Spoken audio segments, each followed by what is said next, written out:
कोई आया नहीं।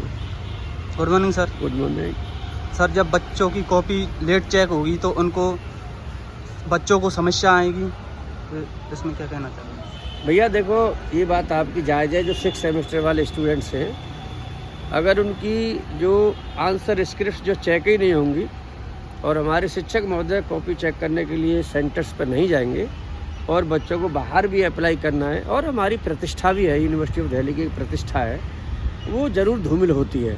हम अपने राष्ट्र को विकसित करने का ड्रीम देख रहे हैं 2047 में कि विकसित बनेगा।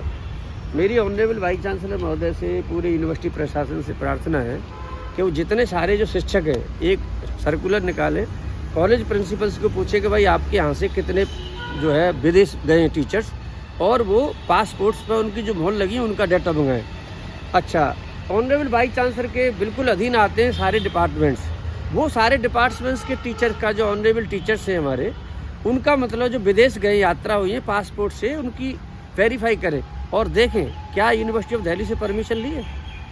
ये 2 काम करके देख ले। अब हो क्या रहा है कि यहाँ पर तो मारा मारी हो रही है कि रिजल्ट जल्दी है।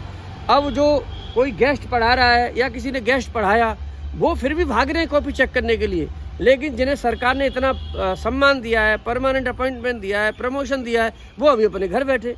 अब देखिए, अगर आपकी सुबह के टाइम पे ड्यूटी भी है, एग्जामिनेशन तो हो सकती है, तो आप उस एग्जामिनेशन की ड्यूटी करके शाम के टाइम में कर सकते हैं, या आपका शाम का कॉलेज है तो सुबह कुछ कर सकते हैं। तो भाई साहब, जब तक आप बच्चों के प्रति, देश के प्रति, संस्था के प्रति, यूनिवर्सिटी के प्रति संवेदनशील नहीं होंगे तो कैसे काम चलेगा।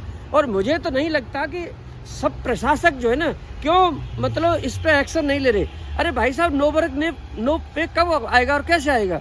जब आपकी मान लो 3000 कॉपी है और सपोज कीजिए आपके 100 टीचर हैं, तो एक टीचर को मान लो 100 कॉपी करनी है। अगर मान लो उन्होंने नहीं करी तो मत करो, तो 100 × 40 4000 रुपये उसको लेकर के, और जो कर रहा है ना उसको इंसेंटिव के रूप में उस टीचर को दीजिए, तो उसका मोटिवेशन बढ़ेगा।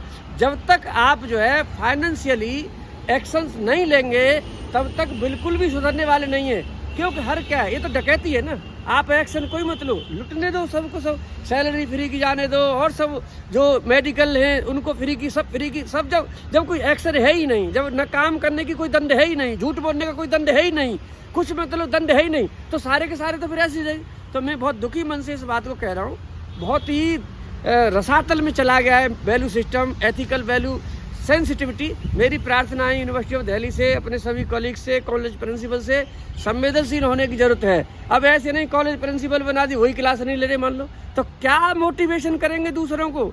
मेरे हिसाब से आज की डेट में बच्चों को हमें डेमोस्ट्रेट करके दिखाना है कि भैया आप लोग ऐसे काम करना है। अब इतने बड़े बड़े रिसर्च करके इतने विद्वान हैं, वो आपके पास रिसर्च रहेगी तो वो गरीब लोगों में और देश के विकास में कब काम आएगी? तो मेरे हिसाब से नो वर्क नो पे लाएं। जिसकी ड्यूटी अगर वो नहीं कर रहे हैं तो उसमें से कट कर, मैं नहीं कह रहा कि सारी सैलरी काट दो, लेकिन अब मान लो आप एक हफ्ते तक नहीं आ रहे तो एक हफ्ते में 14-16 लेक्चर होते, आपने इतने नहीं लिए, इतने लेक्चर की सैलरी काट दो। अगर उसमें छुट्टी है या आप कोई मेडिकल ग्राउंड पे अगर आपने कोई दिक्कत है, उसको तो खैर आपको छोड़ दीजिए।